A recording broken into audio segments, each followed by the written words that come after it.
Hello viewers, এটা আমার সিভেপ কোর্সের তৃতীয় ভিডিও। এটাতে আমি স্টেপ 1 এর পার্ট 2 অর্থাৎ বেসিক F12 দেখাবো। তাহলে শুরু করি। সো বেসিক F12টা কি তোমাদের আমি প্রথম ভিডিওতেই বলে দিয়েছি। তো প্রথম লেয়ারের কর্নার এবং দ্বিতীয় লেয়ারের এজ পিস একসাথে সলভ করা হচ্ছে F12। সো F12 এর ক্ষেত্রে প্রথমে আমাদের যেটা করতে হবে যে এইখানে যে কর্নারটা বসবে সেই কর্নারটা থার্ড লেয়ারের মানে সোজাসুজি রাখতে হবে। এখানে যেটা বসবে সেই ব্লকটা এখানে রাখতে হবে এবং এইখানে যে স্পেসটা বসবে সেটা ব্যাক সাইডে রাখতে হবে। সো এর স্পেসগুলো এখানে কেমনে বসাবো সেটা এখন দেখাচ্ছি। সো ফার্স্ট সিচুয়েশন, এখানে যে ব্লকটা বসবে সেটা থার্ড লেয়ারের কোথাও নাই, এটা অন্য একটা জায়গায় সলভ হয়ে রয়েছে। সো এটা আমরা থার্ড লেয়ারে কীভাবে নেব? জাস্ট একটা সূত্র, রাইট ইনভার্স আপ ইনভার্স, এটা আমাদের থার্ড লেয়ারে এসে গেছে। তারপর আরেকটা সিচুয়েশন, অর্থাৎ কর্নারে যেটা বসবে সেটা আমরা পেয়েছি এবং সেটা উপরে রাখছি, বাট এর স্পেসটা যেখানে বসবে সেটা থার্ড লেয়ারের কোথাও নাই, সেটা এই জায়গায় সলভ আছে। সো এটা আমরা উপরে কীভাবে উঠাবো? সিম্পল, রাইট ইনভার্স, এটা উপরে উঠে গেছে। সো এটার সাথে সাথে আমরা তৃতীয় সিচুয়েশনটাও দেখাই দিতে পারি যে এখানে যে ব্লকটা বসবে সেটা মানে এখানে যেটা বসবে সেটা উপরে রাখছি, ঠিক আছে, কিন্তু এই যেখানে যে ব্লকটা বসবে সেটা ব্যাক সাইডে থাকার কথা, বাট এটা আছে লেফট সাইডে। এটা আমরা এখানে কিভাবে নেব? সো এটা কোনো অ্যালগোরিদম না, বাট তোমরা অ্যালগোরিদমের মতো করে শিখতে পারো। সো আপ রাইট, এটা এখানে নেব, up right inverse up. So এটা আপ না, এটা আপ ইনভার্স ছিল। সো এখন আমরা এইখানে যে ব্লকটা বসবে সেটা এখানে আনছি এবং এর স্পেসটা ব্যাক সাইডে নিয়েছি। সো আমাদের আরও দুটো সিচুয়েশন আছে, সেটা দেখাচ্ছি। সেটা হচ্ছে যদি এই ব্লকটা যেখানে বসবে সেটা যদি উপরে থাকে, ঠিক আছে, কিন্তু এখানে যে স্পেসটা আছে এটা যদি একসাথে থাকে, তখন এই দুটো আমরা আলাদা করব কিভাবে? জাস্ট একটা সূত্রের মতো, রাইট ইনভার্স আপ ইনভার্স আলাদা হয়ে গেছে এবং এইখানে যেটা বসবে সেটা এখানে আছে এবং এর স্পেসটা ব্যাকে অটোমেটিক্যালি চলে গেছে।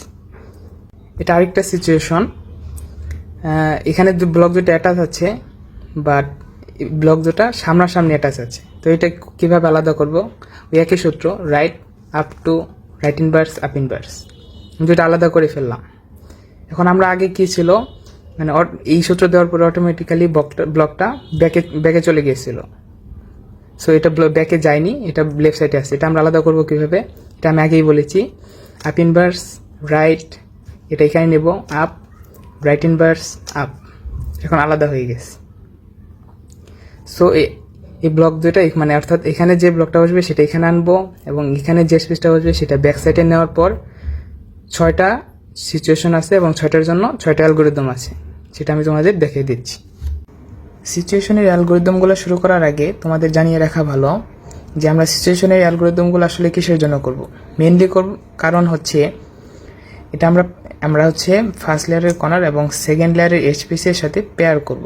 এখন পেয়ারটা কি? যেমন একটা সিচুয়েশন আমি করি, এই পর্যায়ে অর্থাৎ ফার্স্ট লেয়ারের কর্নার এবং সেকেন্ড লেয়ারের কর্নার কালার একদম অ্যাডজাস্ট থাকবে, এটাই হচ্ছে পেয়ার।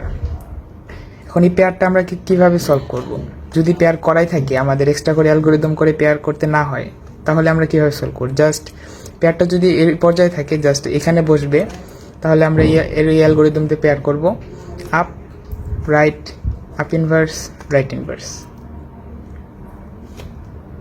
এখন পেয়ারটা যদি সামনাসামনি পর্যায়ে না থেকে এরকম পাশাপাশি পর্যায়ে থাকে, তাহলে এটা আমরা কীভাবে সলভ করব?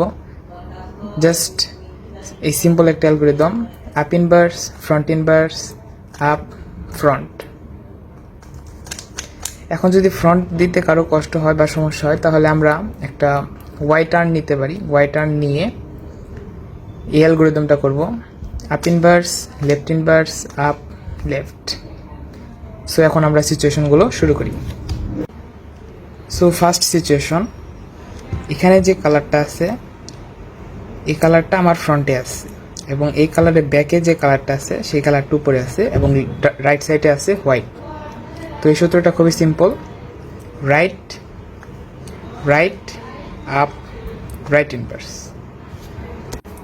সো দ্বিতীয় সিচুয়েশনটা এরকম যে এখানে যে কালারটা থাকবে সেই কালারটা উপরে এবং এই কালারের ব্যাকে যে কালার সেই কালারটা আমার রাইটে এবং হোয়াইটও আমার ফ্রন্টে থাকবে। সো এই সূত্রটা এরকম, up inverse right up right inverse, up two right up right inverse. এটা আপ ইনভার্স ছিল। তৃতীয় সিচুয়েশন, এখানে যে কালারটা থাকবে সেই কালারটা আমার হাতের রাইট সাইডে এবং এই কালার ব্যাকে যেটা সেই কালারটা উপরে এবং ফ্রন্টে আমার হোয়াইট। তো এটার সূত্রটা এরকম, up inverse right up inverse right inverse up, front inverse up inverse front. যদি কারো ফ্রন্ট বা ফ্রন্ট ইনভার্স দিতে কষ্ট হয় বা ঝামেলা হয় তাহলে এই সূত্রটা এরকম হতে পারে, up inverse right up inverse right inverse up, Y left inverse up inverse left. Okay, 4 number situation, এখানে যে কালারটা থাকবে সেই কালারটা আমার হাতের রাইট সাইডে এবং এটার ব্যাকের যে কালারটা সেই কালারটা আমার ফ্রন্টে এবং উপরে থাকবে হোয়াইট। সো এটার সূত্রটা এরকম, up right up inverse to right inverse up right up inverse right inverse. তো এটা 5 নাম্বার সিচুয়েশন, এখানে এডজ পিস এবং কর্নার পিস দুইটাই থার্ড লেয়ারে আছে এবং এডজ পিসের উপরে যে কালার সেটা আমার কর্নার পিসের উপরে আছে এবং এডজ পিসের ব্যাকে যে কালার সেটা ফ্রন্টে এবং হোয়াইট আমার হাতে রাইটে আছে। সো এটা সলভ করতে এটার অ্যালগরিদমটা হলো একটা ওয়াই ইনভার্স টার্ন নিতে হবে, Y inverse up left inverse up to left, up to left inverse up left. So এটা আমাদের লাস্ট সিচুয়েশন। সো এখানে যে কালারটা থাকবে সেই কালারটা আমাদের ফ্রন্টে এবং এটার ব্যাকে যে কালারটা এই কালারটা আমাদের হাতের রাইট সাইডে এবং উপরে থাকবে ব্লু। সো এটার অ্যালগরিদমটা এরকম, up to front inverse up inverse front, up inverse front up front. কারো ফ্রন্ট বা ফ্রন্ট ইনভার্স দিতে কষ্ট হলে এই সূত্রটা একটু অন্যরকম হবে, সেটাও আমি দেখিয়ে দিই। তাহলে সূত্রটা হচ্ছে এরকম, up to y left inverse up inverse left, up inverse left inverse up left। So এই ছিল আমার সিফপ কোর্সের আজকের ভিডিও, বেসিক F12। আমার সিফপ কোর্সের পরের ভিডিওটি হতে যাচ্ছে টুলুক ওএলএল। সো আজকে এই পর্যন্তই।